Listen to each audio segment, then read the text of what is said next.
Muy queridas amigas, queridos amigos, bienvenidos y bienvenidas a este nuevo capítulo del programa de criterios del Poder Judicial de la Fundación Aguirre Azuela Chávez Jáuregui, que en esta ocasión, con la dirección del doctor Rafael Estrada Michel y de don César Ruiz, un querido amigo, vamos a recibir en un momento más a nuestro invitado especial del día de hoy, el señor ministro Luis María Aguilar Morales, quien está teniendo algunos problemas para poder ingresar. En unos momentos estará con nosotros para platicar justamente de este tema, que es muy relevante porque tiene que ver justo con cuestiones que son muy debatibles, de mucho interés, que reflejan el desarrollo de una sociedad que no está estática, sino que está avanzando en el reconocimiento de los derechos. Y me refiero al tema que hemos anunciado, que es el de la adopción de menores por parte de parejas de personas del mismo sexo, que implica toda una serie de posturas, no solamente de carácter jurídico, sino un trasfondo cultural, social, religioso, político, filosófico, que tiene muchísimas aristas y que sería imposible en un espacio de esta naturaleza poder agotar, pero que nuestra Suprema Corte de Justicia de la Nación nos viene evidentemente con sus resoluciones a marcar un camino a través de esta teoría jurisprudencial. A ver, me dice el señor ministro que me ve, me oye, pero nosotros no podemos verlo ni oírlo. A ver si nuestro apoyo técnico nos puede auxiliar. Parece que ya está él conectado, pero no puede vernos ni oírnos. No sé si habrá que ahí iniciar el video y... No, tiene que entrar con la liga de ponente, como abrimos ya el seminario, él entró como invitado, como público en general, por eso no aparece. Ah, bien, bien. Señor ministro, si me escucha, sugeriría que entrara no como invitado, sino como ponente. Ahí le envié 2 ligas. Lo va a reiniciar, me está diciendo. Ahí está ya. Ya está. Ya está el ministro Aguilar, ya lo vemos por ahí. No, nada más tiene permiso de hablar, es la manera que lo puedo poner yo aquí ahorita. No, pero puedo reiniciar con el otro acceso que ustedes me dieron. Sí, sería mejor para poder verlo, señor ministro. Claro, ahorita. Muchas gracias. Sí. Y para todos ustedes que nos hacen el honor de acompañarnos en esta sesión, pues estén listos con sus preguntas, con sus inquietudes. Sabemos que este tema no es definitivo, no es desde luego algo que se pueda resolver de manera definitiva en este momento, pero sí podemos tener bastantes acercamientos, particularmente desde la teoría jurisprudencial que ha venido creando la Corte, particularmente desde la reforma constitucional de 2011. Ya está aquí nuestro invitado de lujo, nuestro invitado especial, señor ministro Luis María Aguilar Morales. Sea bienvenido. La Fundación Aguirre Azuela Chávez Jáuregui le da la más cordial bienvenida en este programa que es Los Criterios del Poder Judicial de la Federación. Y qué mejor que alguien de su categoría nos acompañe para hablar de temas que son muy sensibles no solo para la judicatura, sino para la sociedad en general. Le doy la más cordial bienvenida No sé si nuestro querido director general, el doctor Rafael Estrada Michel, esté en condiciones de poder también conectarse para darle la bienvenida a nuestro señor ministro invitado, o mientras tanto, también el director de la fundación, César Ruiz, podría dar la bienvenida al señor ministro. Muchísimas gracias, magistrado. Muy buenas tardes, señor ministro. Sea usted bienvenido a esta su casa, la Fundación Aguirre Azuela Chávez Jáuregui, pues cuyos fundadores guardan un estrecho recuerdo de usted. Don Sergio siempre hablaba muy maravillas de usted, y justo estábamos recordando antes de iniciar la sesión que estos espacios virtuales tuvieron un padrino de lujo. Entonces, Sí, lo ya lo escuchamos. escuchamos. Ahora sí. Usted, al momento de, precisamente, tuvimos una conferencia en relación al primer aniversario luctuoso de don Sergio Salvador, y usted nos hizo el honor de acompañarnos. Entonces, usted inauguró estos espacios, y hoy le comentábamos con el magistrado Luis Vega que tenemos récord de audiencia. Entonces, sea usted bienvenido. Esta es su casa, y pues, es un gusto para nosotros tenerlo en nuestras pantallas. Muchas gracias, al contrario, muy agradecido por la invitación. Qué bueno que me dicen que yo participé en los inicios acá con ustedes, y en memoria de nuestro querido amigo y admirado jurista, don Sergio Salvador Aguirre Anguiano, y ahora pues con ustedes en una organización que también participa don Mariano Azuela, que ha sido incluso mi maestro desde la preparatoria. Entonces, para mí es un honor estar aquí con ustedes. Me dificultó un poco el acceso porque estoy en una reunión, digamos, social con el ministro Pardo Rebolledo. Válgame Dios. En las ex tierras de don Jorge Mario, acá en Toluca, y entonces nos estamos comunicando aquí en una combinación entre mi laptop y mi celular, pero ahí vamos, ya logramos acceder. Pues muy contento de participar, y don Luis, dime lo que debo hacer y en qué momento hacerlo. Muchísimas gracias, señor ministro, sobre todo porque sí sabíamos de este compromiso social que lo tiene ocupado, y gracias por destinarnos este espacio, que vamos a aprovecharlo hasta el último momento. Será tan breve como el tema nos lo permita, y que claro, evidentemente la idea es escucharlo. Si me permite, voy a hacer una presentación muy breve de una semblanza curricular de usted. Sería muy difícil, nos llevaría todo el tiempo del programa leer pues ese bagaje jurisdiccional, cultural y de vida que usted tiene, pero al menos diré algunos datos generales. Que es licenciado en Derecho por la Universidad Nacional Autónoma de México, donde además también se desempeñó como asesor en la dirección jurídica. Ha dedicado en realidad su vida al Poder Judicial de la Federación. Pronto cumplirá 55 años al servicio de la Administración de Justicia. Empezó en aquel día 15 de octubre de 1968. Inició como un modesto pero inquieto taquimecanógrafo judicial F, que algún día se convertiría en presidente de la Suprema Corte de Justicia de la Nación. Fue también secretario del Juzgado de Distrito, secretario de Tribunal Colegiado, secretario de Estudio y Cuenta, adscrito al Pleno de la Suprema Corte de Justicia de la Nación, con aquellos memorables ministros Ernesto Aguilar Álvarez y Fernando Castellanos Tena, en donde ahí se ocupó bastante sobre temas de inconstitucionalidad de leyes. En 1980, el Pleno de la Corte lo designó juez de distrito interino y fundó el Juzgado Segundo de Distrito en el estado de Morelos, con residencia en Cuernavaca. Fue juez quinto de distrito en materia administrativa en el entonces Distrito Federal. Fue designado magistrado en 1985, fungiendo en el 16º circuito y en el tercer circuito, y también en el primer circuito.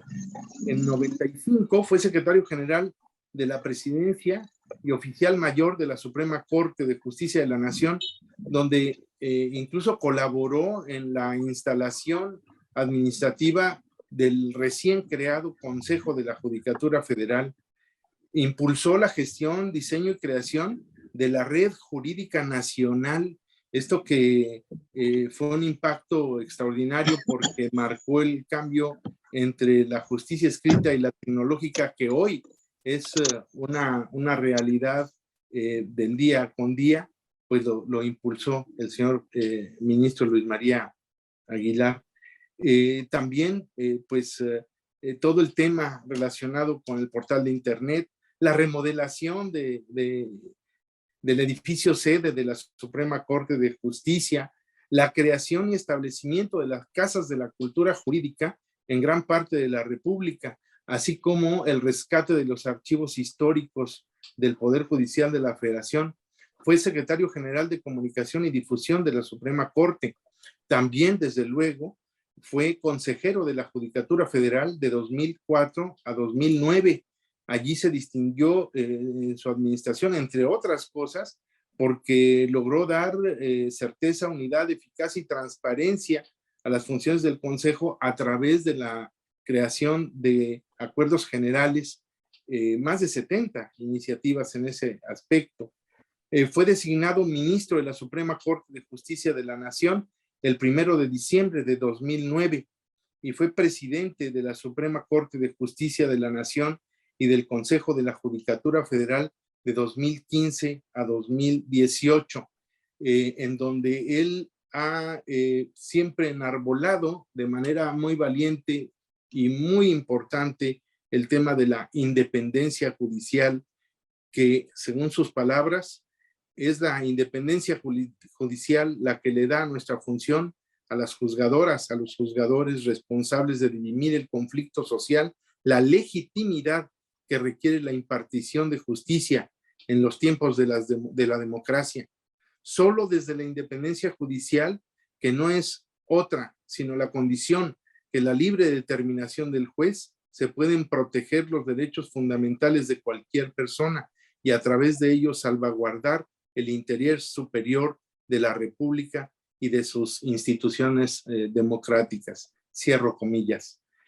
Y con este gran bagaje, pues ha tenido reconocimientos especiales como la Legión de Honor Nacional al Mérito Jurídico, licenciado Hilario Medina, miembro permanente honorario del Instituto Mexicano del Amparo y miembro ad honorem del claustro de doctores de la Facultad de Derecho de la UNAM. Ha publicado una gran cantidad de libros, ensayos y colaboraciones a lo largo de una fecunda vida judicial. También ha impartido cientos de clases, conferencias, coloquios, participado en congresos, en fin, es un hombre con una trayectoria jurisdiccional de primer nivel. Por eso es que hoy estamos realmente de manteles largos en la fundación y muy complacidos con su presencia. Y además es el decano de la Suprema Corte de Justicia de la Nación. La experiencia, el conocimiento, la sabiduría y la bonomía de nuestro invitado hoy enmarcan estas reflexiones jurídicas. Yo traigo aquí una introducción en relación con el tema, pero realmente yo creo que nuestro público lo que quiere es escuchar al señor ministro.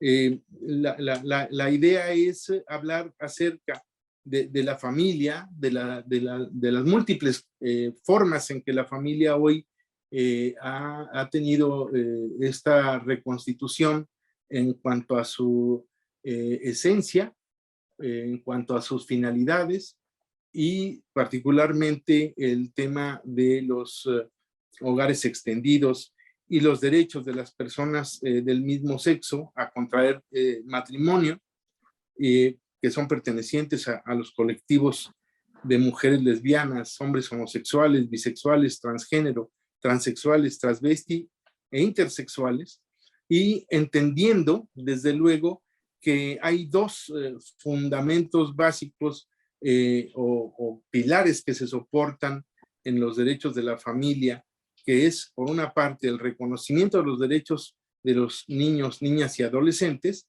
y por el otro lado, el desarrollo del derecho a la igualdad y no discriminación por raza, orientación sexual o identidad de género. Por eso es que una primera pregunta sería, básicamente, si permitir que parejas del mismo sexo puedan adoptar puede causar una afectación al interés superior de las niñas, niños y adolescentes. Señor ministro. Gracias. Gracias, señor magistrado y querido amigo, además. Este es un tema que ha sido y seguirá siendo siempre cuestionado. Hay muchas formas de pensar, hay muchas influencias de todo tipo, desde morales, religiosas y de estructura, digamos, antigua de la sociedad, como es su esencia, que es la familia. Yo me permito comentarles algo que leí en el Pleno de la Suprema Corte cuando discutimos precisamente este asunto. Una vez que habíamos resuelto y votado el matrimonio entre personas del mismo sexo, se vino hacia nosotros un segundo tema de relevante importancia, que es el de la adopción de niños por parte de matrimonios constituidos por personas del mismo sexo. Recuerdo que en aquella ocasión el señor ministro don Sergio Valls Hernández solicitó a la UNAM un informe pericial, decía él, en relación con lo que se ha hecho o no se ha hecho dentro de los matrimonios del mismo sexo en relación con la adopción. No se pudo llegar a ninguna conclusión y les comento una frase que el ministro don José Ramón Cosío dijo en el Pleno, en que dijo, no, en cuanto no es necesario discurrir por el ámbito de los elementos probatorios, de los elementos fácticos, porque me parece que el solo hecho de hacernos las preguntas que se están haciendo o que se pudieran llegar a hacer en elementos periciales nos introduce de suyo en una condición claramente discriminatoria y que además, digo yo, no se nos va a llevar a ningún lado. No puedo dejar de reflexionar que exigir la existencia de estudios en México en ese tema es tanto como hacer un razonamiento circular, una petición de principio, y estoy hablando del año 2010 en que se aprobó este tema en el Pleno de la Suprema Corte. Pues me pregunto, si no hemos tenido la posibilidad real de tener matrimonios constituidos por personas de un mismo sexo que puedan adoptar y tener convivencia con los adoptados, ¿cómo tendremos algún día la posibilidad de hacer estudios, de recoger experiencia y de hacer estadísticas? En aquel momento, que apenas tenía unos días de haberse aprobado el matrimonio entre personas del mismo sexo, como un derecho de toda persona de elegir su forma de vida, pues todavía desde luego no había una historia que contar ni en estadísticas ni de ninguna manera en la adopción de niños por matrimonios de esta naturaleza. Entonces, decía yo que como no había estudios reales y concluyentes sobre las experiencias en México y las que existían en esas otras latitudes del mundo, eran inaplicables a nuestro entorno. Lo decía el propio ministro don Sergio Salvador, que las experiencias que se hubieran tenido, que nos pudieran mencionar respecto de otros países, pues no eran aplicables en el país nuestro. Por ello, se podía afirmar que puedan ser beneficiosas para los menores o alguna idea de que pudieran ser nocivas y perjudicial para los niños. Por una intuición, ya que, insisto, no había todavía ninguna experiencia concreta al respecto. Como se nos dijo, no es posible afirmar una cosa como tampoco era válido afirmar lo contrario. No se trata de estudios, experiencias ni instituciones mágicas. No hay razones objetivas de que el matrimonio de homosexuales sea atentatorio al interés superior del menor. Aún más, yo pienso y sigo pensando que el propio DIF señaló lo siguiente, abro comillas, puede observarse que hay una gran cantidad de factores de riesgo, así como distintos tipos de ellos. Por lo tanto, no es posible asegurar que la presencia de conductas riesgosas se presenten con mayor frecuencia en un grupo específico de individuos o en determinada población. Tengamos presente, y lo sabemos todos, en nuestra vida, aún aquellas criaturas nacidas de un matrimonio heterosexual y nacidas de la mujer, de la esposa, no se puede garantizar que se les vaya a tratar debida y correctamente sin violar sus derechos. En muchas ocasiones hay niños maltratados por sus propios padres, los padres, digamos, que los han concebido, y de esta manera no hay una garantía de que de un matrimonio o de otro puedan establecerse ciertos tratos de respeto, como tampoco puede decirse lo contrario, que necesariamente por venir de matrimonios distintos tendrán que ser maltratados o perjudicados en su vida. Esto es lo que espera la sociedad en este y en otros casos. Debe congelarse el cambio normativo que hicimos por las malas razones como la discriminación y las burlas, que afortunadamente han disminuido, aunque desgraciadamente no han desaparecido, para los niños hijos de matrimonios del mismo sexo. No estaríamos alentando esas conductas socialmente reprobables de lo que ahora le llaman el bullying o la discriminación en las propias instituciones escolares. En su momento lo mismo pudo decirse del divorcio. Incluso se dijo, muy malas experiencias vivieron personas y especialmente las mujeres y aún los niños, hijos de padres divorciados. Todavía en estas fechas del siglo XXI, conocemos instituciones que siguen discriminando a los niños, a los jóvenes, porque sus padres están divorciados. Con mayor razón se les está señalando una condición indebida por ser hijos de padres de un matrimonio de un mismo sexo. Es muy claro que nuestra sociedad ha avanzado, que en mayor grado ha superado algunas de estas discriminaciones, que hombres y mujeres divorciados no tienen mayor distinción negativa en su desarrollo diario y en su inserción del trabajo y la sociedad. Y si la razón de que no debiera haber divorcios se sustentara en que habría malos tratos sociales y discriminación, seguiríamos siendo quizá uno de los poquísimos países que no lo aceptan.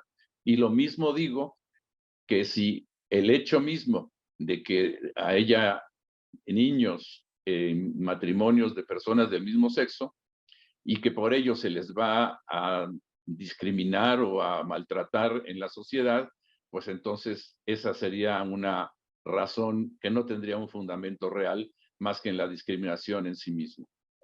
Hay todavía quienes afirman que los hijos de padres divorciados son casi lo peor de la sociedad. En un artículo que encontré en internet, fechado en junio de 2018, con el título ¿Es el divorcio un derecho de la persona humana? Leí estas graves afirmaciones. Fíjense lo que se decía todavía en 2008, y no digamos del matrimonio del mismo sexo, sino del propio divorcio, que ya parece una institución casi, diría yo, entre comillas, desde luego, obligatoria a los matrimonios. Decía este estudio, estadísticas puntuales han demostrado que en los países donde el divorcio está a merced de cualquier contrariedad, del más fútil pretexto, se da un elevado y creciente porcentaje de jóvenes inadaptados socialmente. Delincuentes, desorientados, descentrados, proclives al gamberrismo, inútiles para la vida de trabajo y convivencia. A los hijos de los divorciados les va mucho peor en la vida. Y no estamos hablando del siglo XIX, estamos hablando de 2008. Los hijos de padres divorciados son 3 veces más propensos a sufrir trastornos mentales que el resto de los niños. Se ha podido comprobar perturbaciones psíquicas en casi la mitad de los hijos de los divorciados. Eso decía este autor en ese estudio que él dice haber realizado. Y digo yo, qué convenientes afirmaciones para acabar con la delincuencia y vaciar los hospitales mentales. Haberlo dicho antes, prohibiendo el divorcio, no tendríamos jóvenes ni niños con enfermedades mentales, como si eso fuera realmente el origen médico, científico de esos desgraciados y tristes males.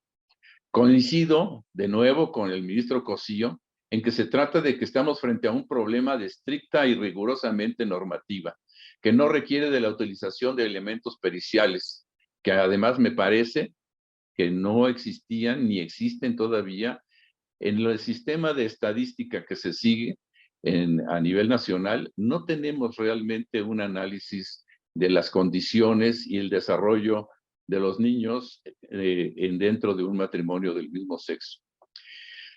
Yo creo que esto es así en el Código Civil. Existe todo un sistema de adopción legal que, concitado por el artículo 391, vela y exige condiciones suficientes y razonables para proteger el interés de todo menor que pueda ser adoptado y que pueda ser adoptado por matrimonios heterosexuales u homosexuales.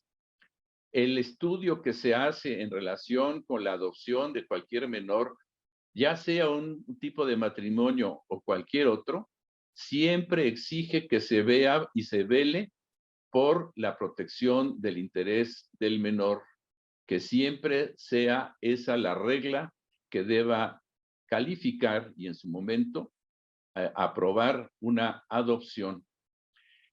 De tal manera que los niños tengan, por ejemplo, acceso a la salud física y mental, que tengan una correcta alimentación, una educación suficiente que fomente su desarrollo personal, en un ambiente de respeto, de aceptación y de afecto, libre de cualquier tipo de violencia familiar.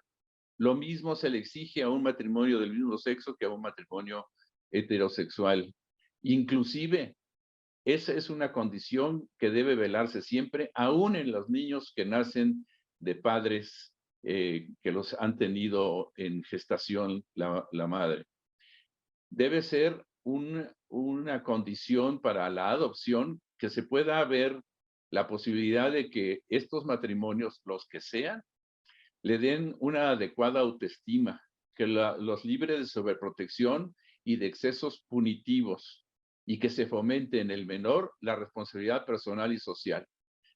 Todas estas disposiciones y estas necesidades para otorgar a un niño en adopción son aplicables a cualquier matrimonio de cualquier naturaleza. Lo que importa aquí es proteger al menor y sacarlo de condiciones que no son lo mejor para su desarrollo como personas humanas.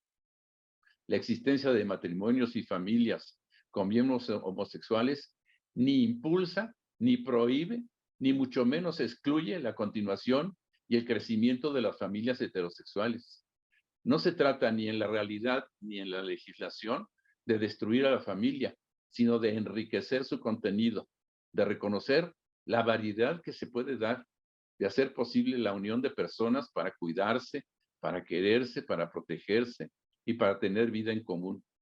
Eso es la finalidad de cualquier matrimonio, no importa la selección o la decisión que hayan tomado respecto de ello en atención a su sexo. Lo que es mucho mejor que negar el derecho a la integración humana y con ello impulsar a los seres humanos a vivir solos, a tener niños abandonados en la calle, sufriendo marginación, drogadicción e insalubridad, o incluso explotación sexual, en vez de una familia, la que sea, pero una familia que proteja todos esos bienes que busca la adopción y a desconocer con ello la realidad en que vivimos.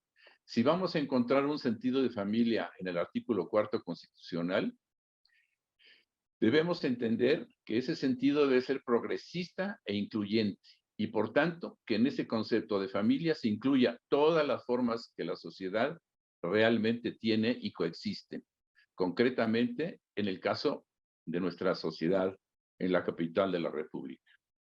Por ejemplo, el CONAPRED señala que hasta el año pasado se puede calcular que hay 95,000 niños en situación de calle, niños que viven en la calle y conviven en la calle.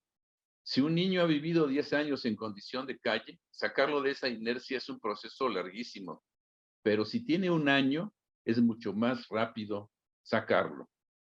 y evitar que continúen los perjuicios.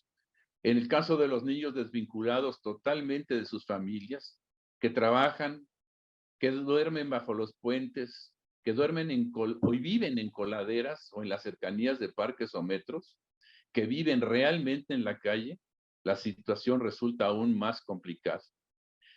Por lo menos un 5% de los 94,795 niños que nos dice el CONAPRED, que representan alrededor, y no es un asunto menor, 4,750 infantes, cuya problemática se relaciona más con la drogadicción, la prostitución, el mal trato de autoridades, de policías y de bandas de delincuentes.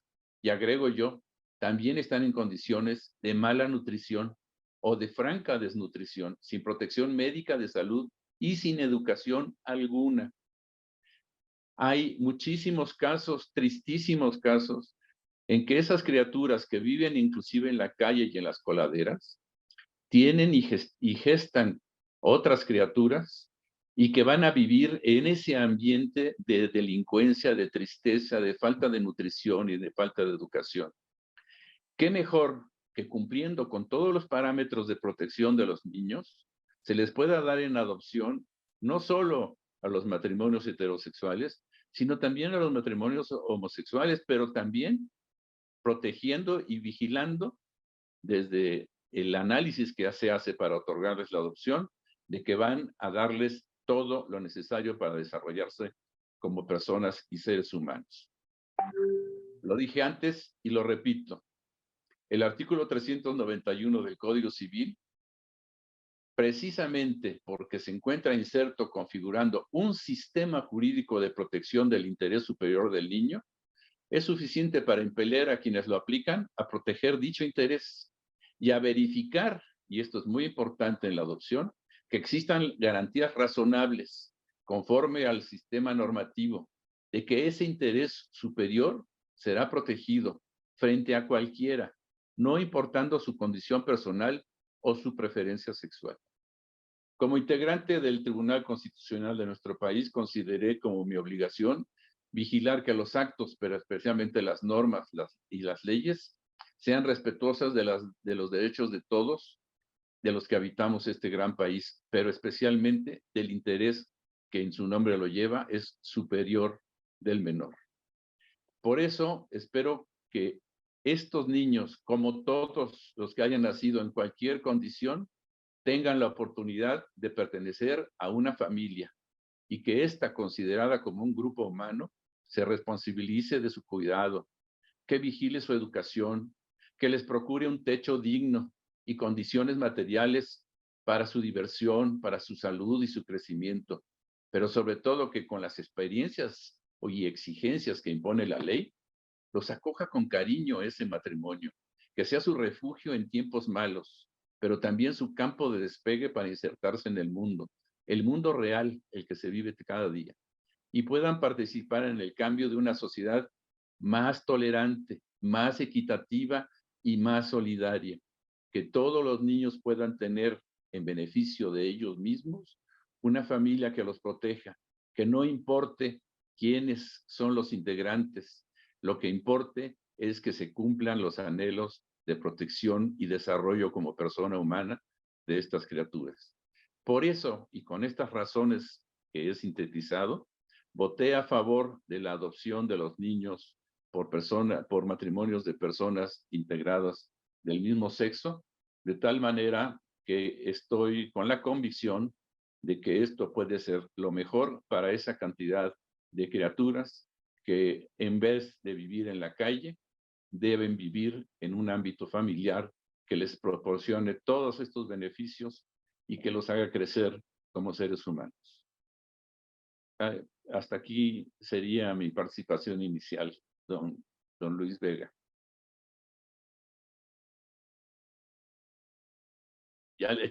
Perdón, creo que perdimos la comunicación del señor magistrado Vega, ¿no? Muchas gracias. Ya estoy aquí. Ya no lo veía a don Luis. Aquí estoy. Y muy atento a toda esta disertación tan importante, tan interesante, que en realidad ha marcado el desarrollo de una teoría constitucional desde el punto de vista jurisprudencial, y que es nuestro Tribunal Constitucional el que está diseñando estas nuevas maneras, no solo de entender, sino de ejercer los derechos. Y desde luego, la familia sigue siendo el núcleo de la sociedad, aun cuando el concepto de familia haya variado de una fórmula tradicional heterosexual, y que con el fin único de la procreación o la reproducción o la perpetuación de la especie y la ayuda mutua, ¿no? Y creo que ahora, con esta idea de que matrimonios de personas del mismo sexo están formando una familia que puede ser un entorno perfectamente bien cimentado como para ofrecerle a un menor de edad las condiciones necesarias de protección y de cuidados para que pueda desarrollarse y no tener niños abandonados con estas miserables circunstancias en las que usted también lo ha mencionado. El público está también ya participando, y quisiera leerle algunas de las preguntas que están aquí. Hay una que dice que en caso de que yo quisiera entregar a mi hijo en adopción, ¿podría solicitar que únicamente se le fuera entregado a parejas heterosexuales? Bueno, yo creo que el dar en adopción a una criatura implica muchas circunstancias, entre ellas estaría cuestionable la cuestión de la patria potestad y desde luego el interés superior del menor, que es lo que siempre debe privilegiarse. Si se puede pedir esto, no necesariamente sería lo correcto, ya que según los criterios de la Suprema Corte, cualquier matrimonio integrado de cualquier manera tiene la posibilidad de adoptar. Entendemos esto no como un derecho de los matrimonios heterosexuales u homosexuales. El derecho es de los niños, del interés superior del menor, para que vivan en ese ambiente que el propio Código Civil ya prevé. Cuando lo prevé no hizo distinción de homosexuales o heterosexuales. Lo que importa es la condición en que los niños van a desarrollarse y a vivir. Y eso es lo importante, de tal manera que el que se pueda solicitar que no sea a un matrimonio homosexual, pues sería contrario a buscar la oportunidad en cualquier condición de matrimonio de que se haga algo a favor de los niños y se proteja su interés, como lo dije hace un momento, en todos los ámbitos, desde su crecimiento personal, de su educación, de la salud, de la alimentación y de todo, y desde luego de la educación. Entonces yo creo que no sería válido hacer esto porque de entrada ya se estaría en una premisa de discriminación de los matrimonios del mismo sexo. Así es. Y aquí queda claro con esta idea de que lo que se debe proteger es el interés superior del menor, no tanto los derechos de las personas adoptadas, pero tratadas con igualdad y no discriminación por estas categorías sospechosas en las que se colocan. Aquí claro. Hay otra pregunta, señor ministro. Dice, muy buenas tardes, Alfredo Alfaro Urrola. Me permito preguntarle, ¿cuál es la sanción jurídica a las instituciones educativas que rechazan o que marginan a hijos de padres divorciados o del mismo género? Muchas gracias y es un honor escucharlo, dice el licenciado Alfaro. Gracias. Habría que hacer el análisis de la legislación correspondiente. Recuerden que tenemos básicamente dos tipos de instituciones educativas, las que son instituciones públicas y las que son las instituciones privadas. En ambos casos se puede denunciar a aquellas instituciones que favorezcan una discriminación para los niños por la perdón que lo diga, por la estúpida idea de que estén perteneciendo a una familia homosexual o heterosexual. Yo creo que en esas condiciones la legislación favorece dos métodos de impugnación o de denuncia, según se trate de una institución pública o de una institución privada. Pero yo creo que inclusive las personas como las que nos están escuchando deben favorecer siempre el que se haga la denuncia de hechos y de actitudes indebidas, discriminatorias, y que con ello vayamos formando en nuestro país un criterio de avance para la no discriminación. Y yo creo que en este sentido, analizando la legislación correspondiente a cada una de las instituciones, podremos ir avanzando todos nosotros como instituciones. Yo siempre he dicho que para mantener el Estado de Derecho, no basta con que la autoridad respete la ley y la cumpla. También los ciudadanos debemos cumplir y respetar la ley. Todos estamos obligados, cuando tanto autoridades como ciudadanos o gobernados cumplamos con la ley y con nuestras obligaciones, estaremos realizando y constituyendo un verdadero Estado de Derecho. No solo es responsabilidad de la autoridad, digo que lo es, pero no solo de la autoridad, también de los ciudadanos. Sí, aquí hay una pregunta que tiene que ver con incluso cuestiones como los prejuicios, ¿no? Que está cargado de prejuicios, porque nos dice, ¿cree que está garantizado el bienestar emocional de los menores por ser adoptados por parejas del mismo sexo? Bueno, es que no está garantizado en ninguna condición. Por eso, para darlos en adopción, es necesario cumplir con todos estos requisitos que les mencionaba yo. El que se pueda razonablemente advertir por quienes hacen el estudio social para otorgar la adopción, de que se van a cubrir las necesidades de los niños en cuanto a su protección, en todas las condiciones. Tampoco podemos garantizar que porque sean en un matrimonio heterosexual, necesariamente ya va a ser perfecto y va a ser bueno.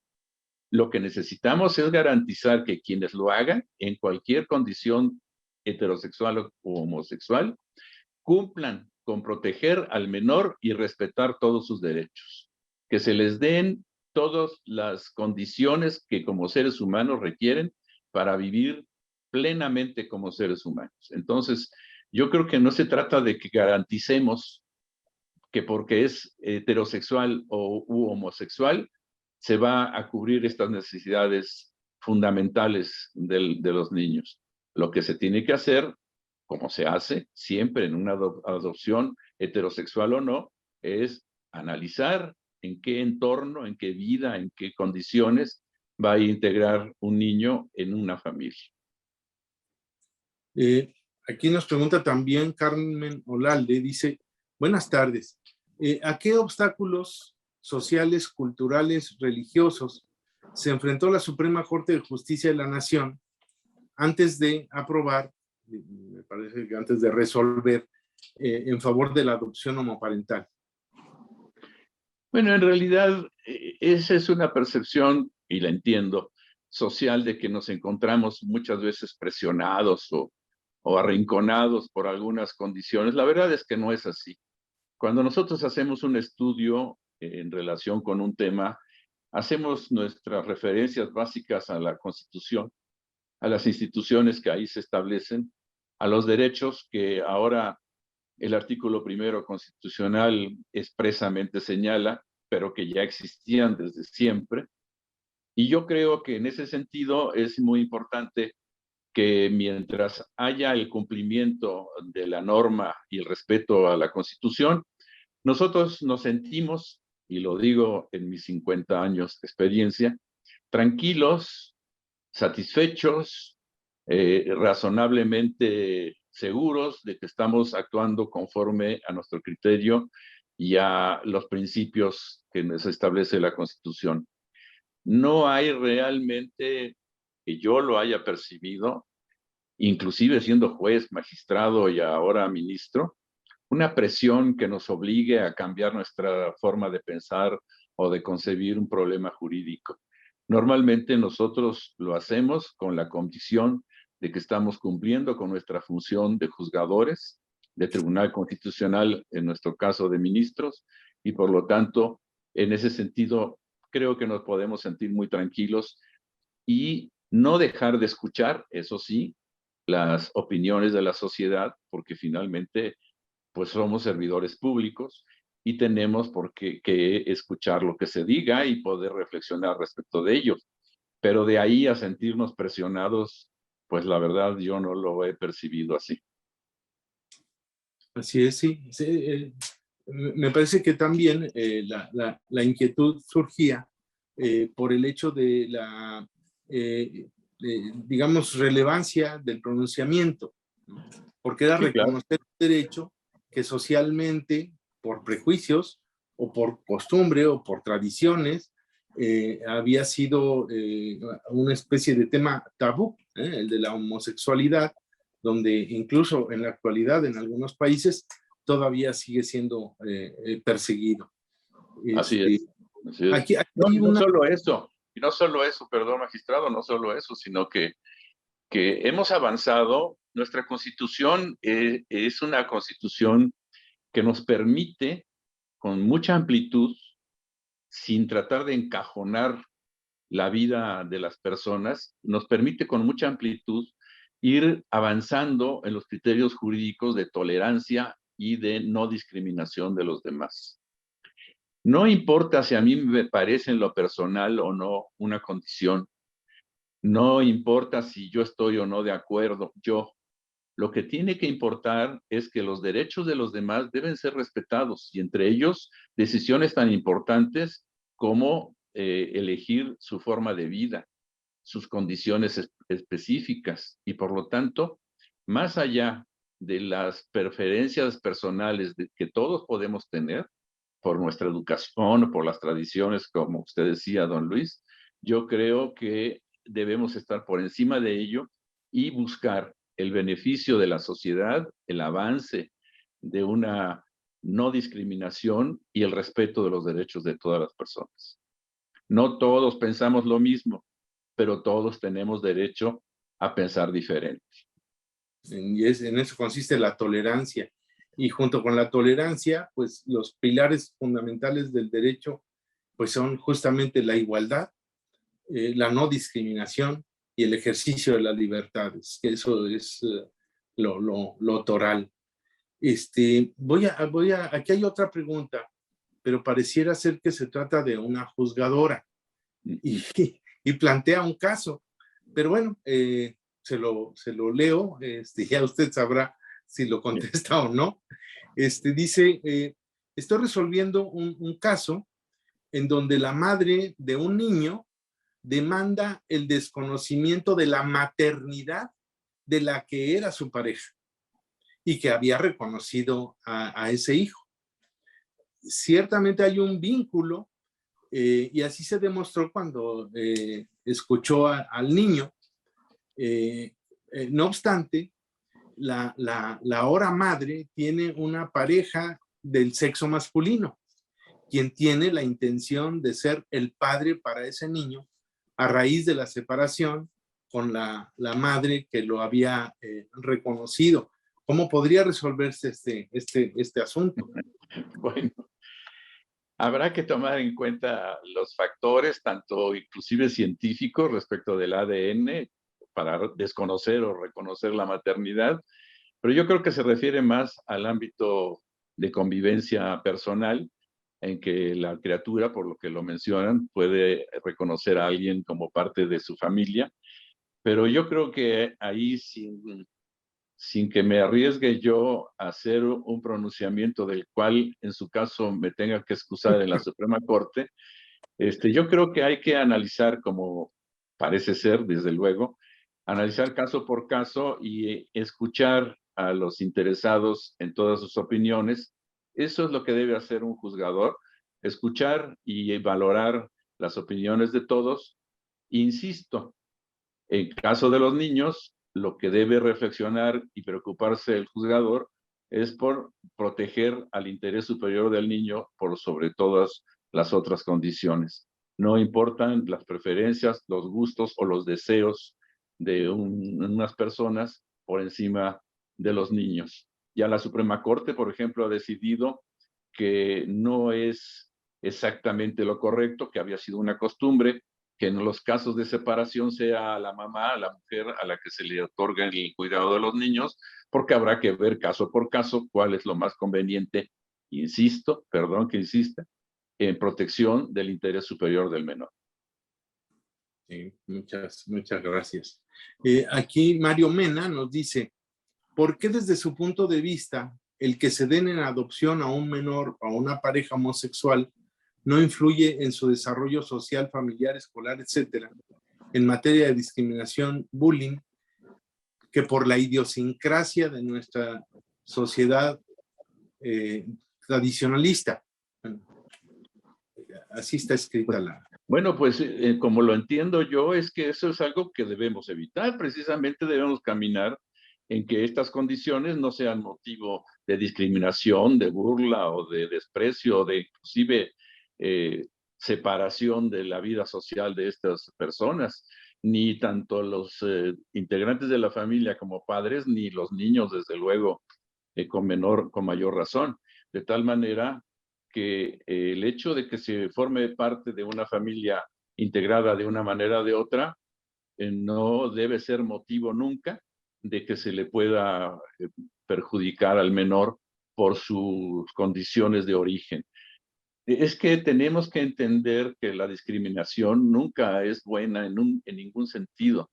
Por eso, el hecho que a mí me convence es que no importa lo que en la particular a mí me parezca o que mi religión me impulse o que mi vida tradicional en los pueblos me lo favorezca, lo importante es proteger el interés el interés superior del menor para poder tomar la decisión adecuada. Y conforme vayamos madurando en eso, en la tolerancia, entonces tendremos una sociedad más completa, más respetuosa una de otros. Insisto, puede no gustarme, pero debo respetarlo. Claro, sí. Aquí dice que se habla solo del derecho a adoptar como exclusivo de matrimonios, pero ¿qué pasa con otros tipos de pareja que no están reconocidas legalmente, como el concubinato, o tíos, amigos, parientes que viven juntos, madres solteras, entre otros supuestos?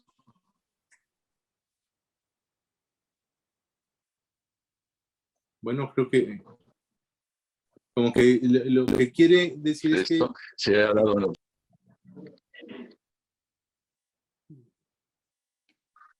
¿Se paró la grabación? ¿Sí, sí me escuchó, señor vale. ministro? Sí, escucho perfecto. Ah, muy ¿Sí? bien. Sí.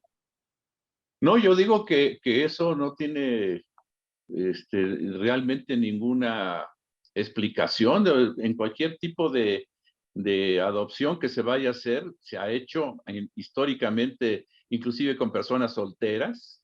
Esto no quiere decir necesariamente que haya una condición específica.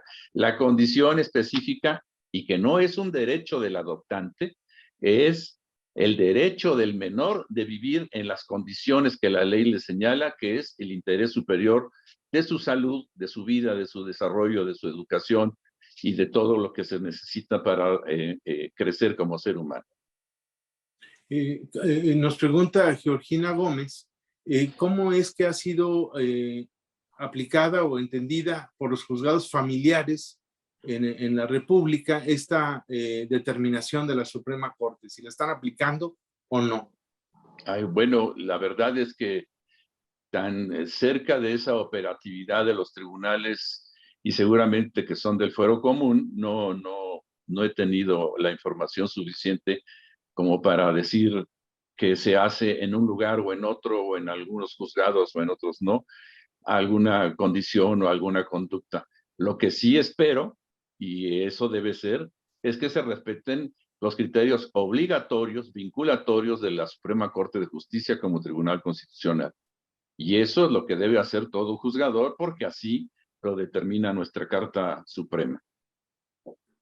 Sí, ¿no? Y en todo caso, como es vía jurisprudencial, estarían obligados a aplicar Exacto. el Es criterio lo que de la digo, sí. Exacto. Sí. Aquí nos dice que agradece mucho que esté con nosotros, señor ministro, y hay una inquietud. Dice, entiendo que cuando se tomó esta determinación, esta resolución, no se tenían estudios mexicanos, pero hoy hay algunos con origen en nuestro país, como el tema de la infidelidad y la codependencia en parejas homosexuales y heterosexuales, que dice que es posible resaltar que las personas involucradas en relaciones homosexuales mostraron niveles más altos de infidelidad y de codependencia, y nos da el link donde puede realizarse. Entonces, de darse continuidad a estos estudios que arrojan resultados de este tipo, podría considerarse que dicha inestabilidad podría tener una repercusión en los menores, incluso si el trato de la pareja hacia estos menores es amable.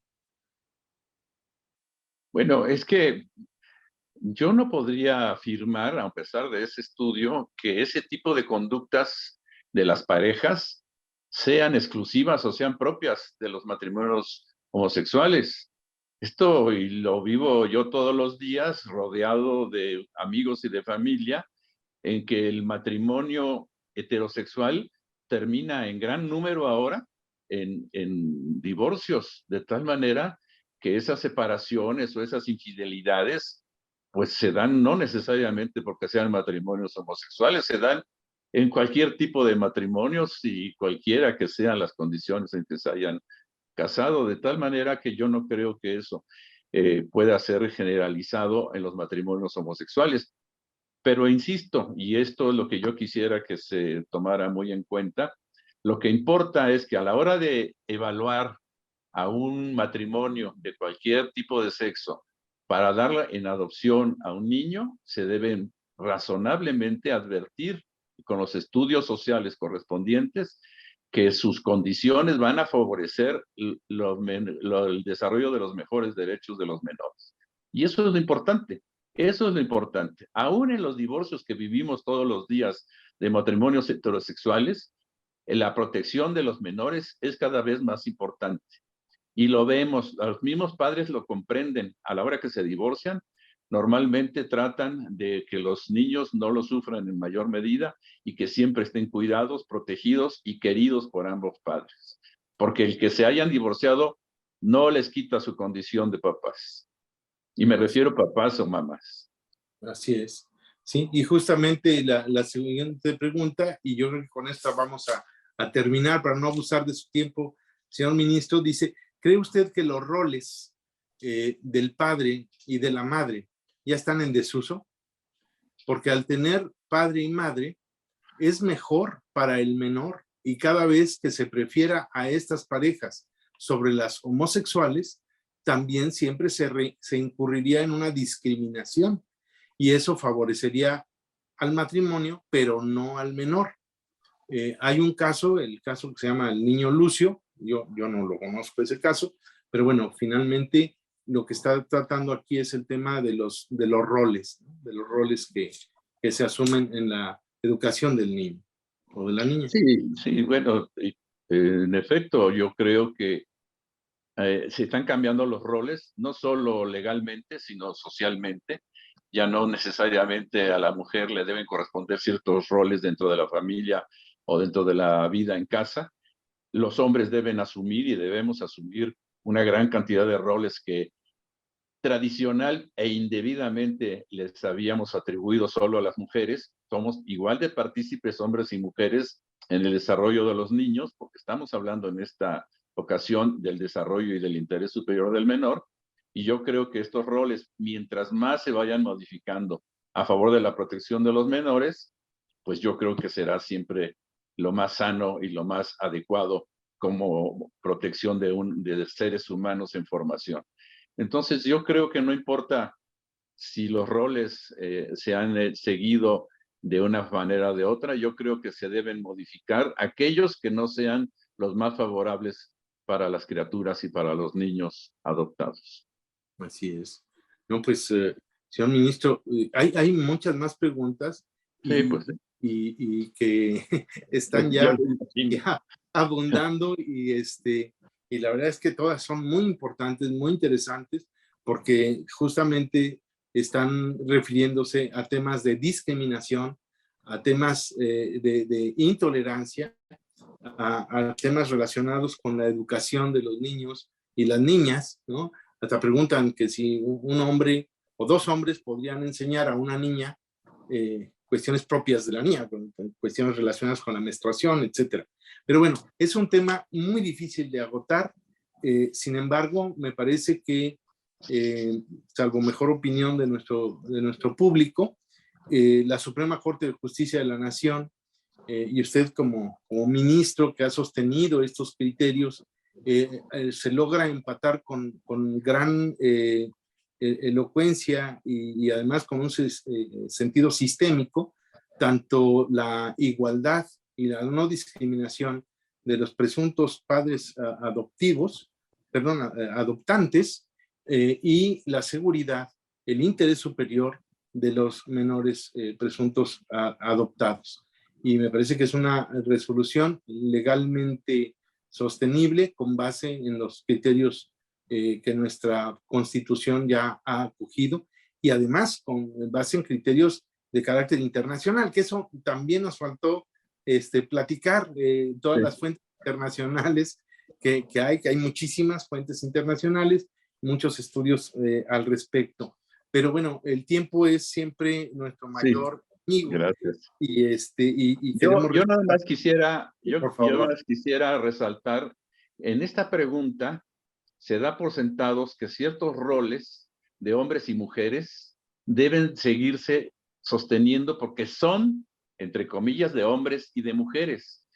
Las cuestiones de la sexualidad y de la vida, como ya ahora se habla con naturalidad, que antes no se hacía, de la menstruación, del embarazo, de las infecciones genitales de niños o de niñas, son cuestiones de cuestión científica, de razonabilidad, de apertura de hombres y de mujeres con los niños, con los jóvenes, de tal manera que yo no creo que haya un rol en el que un hombre no pueda o no deba hablar de la menstruación. Si la educación nos ha permitido conocer todas estas condiciones que le pasan a los seres humanos, a las personas cotidianamente, pues puedan ser atendidos debidamente, se trate de hombres o de mujeres. Es que caeríamos sin querer en una discriminación al aceptar o a adoptar un criterio de que esto corresponde a las mujeres o este corresponde a los hombres. O sea, ya eso no tiene razón de ser. Todos tenemos las mismas obligaciones para que los niños puedan crecer bien y tenemos el deber de informarnos para poderles coadyuvar en su vida y en sus preocupaciones y enfermedades. Sí, una apertura cultural muy amplia, claro, que no puede casillarnos ya más en roles sí, ¿no? y limitarnos en el conocimiento. Pues para terminar, en nombre de la Fundación Aguirre Azuela Chávez Jáuregui, de la revista Tiempo de Derechos, del aula y también del programa, caray, creo que aquí está, le entregamos, señor ministro, Muchas gracias. un reconocimiento Muchas gracias. por su excelente participación como ponente en el programa Los Criterios del Poder Judicial, la adopción de menores por parejas del mismo sexo, del día de hoy, 2 de marzo de 2023, y firma el doctor Alejandro César Ruiz y el doctor Rafael Estrada Michel. No sé si el doctor Rafael Estrada siempre da una entrada y luego una salida aquí al programa, pero parece ser que tiene ahí algún problema de conexión. Y el maestro César Ruiz, no sé si gusta, por favor, en nombre de la Fundación. No se escucha.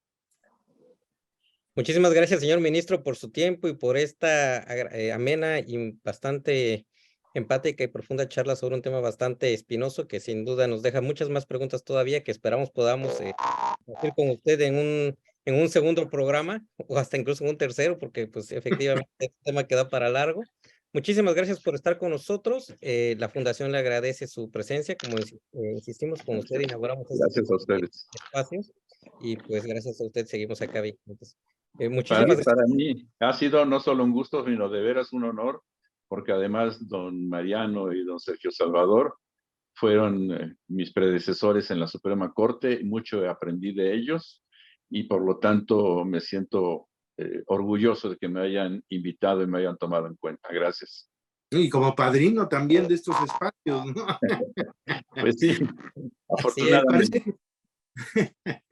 Parece que el doctor Esteban Michel ya está en posibilidades de platicar, darnos un mensaje. Gracias, magistrado. La verdad es que no podía yo prender el micrófono, pero ya se ha podido, afortunadamente. Quiero agradecerle mucho al señor ministro y al señor magistrado. Ha sido un debate sumamente elocuente acerca de posiciones que son siempre polémicas, y yo creo que es de agradecerse que se puedan tratar con tolerancia, con apertura y con referencia a datos empíricos de uno y otro lado, con lo cual yo creo que hay que agradecerle al ministro Luis María Aguilar que nos haya hecho pues el enorme honor y nos haya concedido el privilegio de escucharlo. También quiero agradecer mucho porque hay varias alumnas, varios alumnos de las escuelas y facultades de Derecho de diversas entidades del país que se han conectado, incluso de América Latina, por lo que estoy viendo en el listado de participantes, y creo que siempre es muy bueno que este tipo de debates adquieran aire pues a todo lo largo de nuestro continente, señor ministro, señor magistrado. Agradecer a la Fundación también su apertura para el debate y por ser anfitrión de esta serie de criterios del Poder Judicial. Creo que el debate queda en el aire y que todavía podemos discutir muchas aristas. Sería un placer volverlo a escuchar en ese sentido, señor ministro. Con mucho gusto, siempre puesto y agradecido de que quieran que yo participe con ustedes. Hombre, esta es su casa. Esta es su casa, señor ministro. Y Gracias, para terminar, no sé si el maestro César Ruiz quería decir algo. No se oye su voz. Sí, creo que ha sido una plática bastante interesante. Creo que en lo que todos podemos coincidir el día de hoy, y creo que el señor ministro fue muy enfático, es que en este tipo de situaciones lo que más importa es el interés superior de los niños, niñas y adolescentes.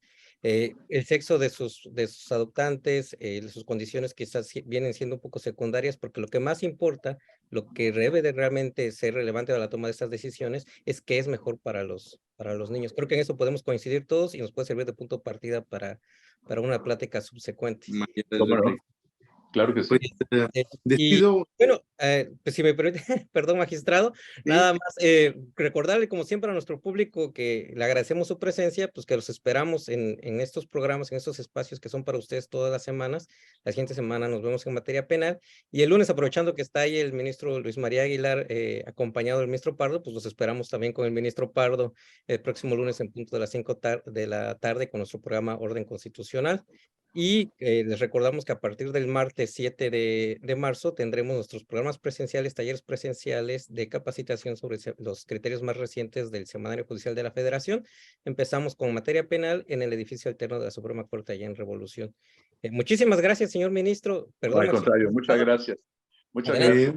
Me despido y despido al público con unas palabras del señor ministro Luis María Aguilar Morales que lo pintan de cuerpo entero como un gran juzgador. Dice él: cada decisión que he tomado la he hecho pensando en el bienestar de la justicia, en el beneficio del pueblo de México. Si algo me hubiera avergonzado, no podría mirar de frente a mis hijas y a mis nietas como lo hago. Un gran ser humano. Muchas gracias, muy gentiles y hasta pronto. Gracias.